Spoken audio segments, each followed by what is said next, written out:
बिस्मिल्लाहिर्रहमानिर्रहीम। दोस्तों आज आपको विज़िट करवाते हैं खन्ना पुल तुमेर जगह पे 5 मरले सिंगल स्टोरी घर जो कि इंस्टॉलमेंट पे किस्तों पर दस्तयाब हैं। ये घर बिल्कुल रेडी है, छत वगैरह इसकी डल चुकी है। ये इसका कार पोर्च है, जैसे ही इंटर होते हैं तो ये इसका कार पोर्च है। एक बड़ी गाड़ी यहाँ आसानी से खड़ी हो सकती है। बिजली और पानी की सहूलत मौजूद है, गैस अभी नहीं है। और ये इसका ड्राइंग रूम है। जैसे ही यहाँ से हम अंदर दाखिल होते हैं तो ये इसका टीवी लॉन्च है और साथ में किचन भी दिया हुआ है। आप अपनी मर्ज़ी का नक्शे यहाँ पे बनवा सकते हैं सोसाइटी वालों ये से। आ गया और टीवी इसके लॉन्च साथ और बैक सामने वो पीछे आप किचन देख है। सकते हैं, 2 बेडरूम है विद अटैच बाथ और इसके अलावा लॉन्ड्री के लिए भी इन्होंने जगह छोड़ी हुई है। 8 साल की इंस्टॉलमेंट पे ये कितने घर फुट होगा आप तकरीबन? अपने नाम करवा सकते हैं। मज़ीद ये मालूमात के लिए आप हमारे नंबर पर रब्ता करें। रूम। ये इसका फर्स्ट बेडरूम है और विद अटैच बाथ है।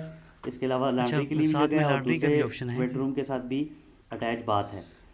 तो 8 साल की इंस्टॉलमेंट है। डाउन पेमेंट पहले जो आपने डाउन पेमेंट करनी है उसके 1 साल तक आपने कोई किस्त नहीं भरनी। सोसाइटी आपको 1 साल में घर रेडी करके देती है।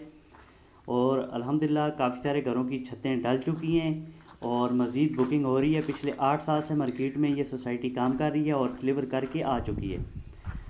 और ये मेन जो जगह है ये खन्ना पुल में आता है। तो मेयर जगह का नाम है नीलोर फैक्ट्री के सामने। मज़ीद मालूमात के लिए आप हमारे नंबर पर रब्ता करें। शुक्रिया, थैंक यू, अल्लाह हाफिज़।